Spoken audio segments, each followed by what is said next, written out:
کھانا کھانے کے بعد خلال کرنا، خلال کسے بولتے ہیں؟ کاڑی کرنا دانتوں میں، کوئی چیز پھنس گئی ہے، گوشت کھانے کے بعد پھنس جاتا، یا کوئی سخت چیز کھائے تو داڑھوں میں اڑ جاتی، تو عادت ہونا چاہیے اس کی کہ کوئی ایسی چیز جو نقصان نہ کرتی ہو، جیسے نیم کی کاڑی ہے، یا کوئی ایسی چیز ہے جو آج کل ریڈی میڈ بھی مل رہے ہیں کاڑیاں وغیرہ جو مسوڑوں کو نقصان نہیں کرتے ہیں، اس سے خلال کرنا چاہیے، صفائی کرنا چاہیے دانتوں کی سونے سے قبل، کیونکہ نیند کی حالت میں اگر وہ چیزیں دانتوں میں رہ جائیں گی تو سڑن پیدا ہوتی، جس سے کئی قسم کے امراض پیدا ہوتے۔ اور یہ گٹکے خوراں، سگریٹ خوراں اور یہ زردے خوراں جتنے بھی ہیں نا، یہ کینسر کی طرف جا رہے ہیں۔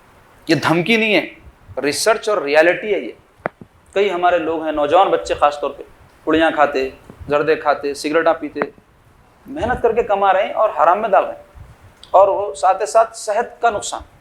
اپنی جان اللہ کی امانت ہے، اگر آپ اس کو اپنے ہاتھوں سے خراب کر رہے ہیں تو اللہ تعالیٰ کے پاس حساب کتاب ہے اس کا۔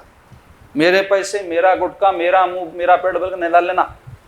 آپ جو بھی کر رہے ہیں سب اللہ کے حکم کے مطابق رہنا، کیونکہ آپ اللہ کے لیے ہیں، اللہ کے پاس جانے والے ہیں، حساب ہوگا ایک رتی رتی کا۔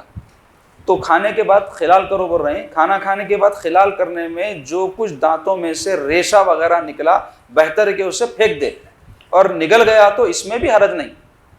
اور خلال کا تنکا یا جو کچھ خلال سے نکلا اس کو لوگوں کے سامنے نہ پھینکے۔ دیکھو اب اتنی نظافت، پاکیزگی ہمارے دین میں ہے،